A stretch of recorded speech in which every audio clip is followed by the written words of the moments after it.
Do you know agriculture, sericulture, pisciculture, viticulture and horticulture?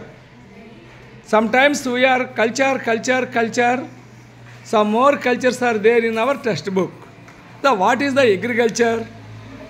The science and art of cultivation on the soil, raising crops and rearing livestock. It is also called farming. But what is sericulture? Commercial regarding of silkworms. It may supplement the income of the farmer. What is the pisciculture? Breeding of fish in special contracted tanks and the ponds. Viticulture, cultivation of grapes. Horticulture, growing vegetables, flowers and fruits for the commercial use. దీన్ని కొంచెం మీకు అర్థం అవడానికి మన మాతృభాష తెలుగులో కూడా చెబుతాను. వ్యవసాయం అని మనం దేన్ని అంటాము? మనం ఒకసారి గమనిద్దాం. భూమిని సాగు చేయడం, పంటలు పండించడం, పశుపోషణ, దీనిని మనం వ్యవసాయం అని అంటాం.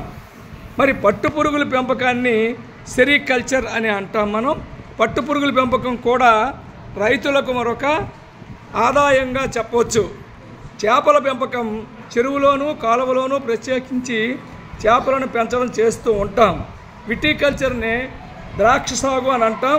ద్రాక్ష తోటల పెంపకం ఇది.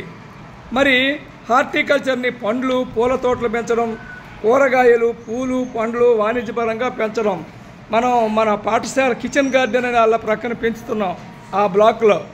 ఈ విధంగా మనం రకరకాలుగా వ్యవసాయాన్ని మరికొన్ని విభాగాల్లో మనం చేసి ఆదాయాన్ని ఉపాధిని పొందుతూ ఉంటాం. కాబట్టి వ్యవసాయ శాఖలో ఒక వ్యవసాయమే కాక వ్యవసాయంతో అనుబంధంగా సెరికల్చర్, పిసికల్చర్, విటికల్చర్, హార్టికల్చర్ ఇవన్నీ కూడా మనకి ఉపాధి దగ్గరలో ఉండే పథకాలు, అనగా వ్యవసాయ అనుబంధ కార్యక్రమాలుగా మనం వీటిని చెప్పవచ్చు.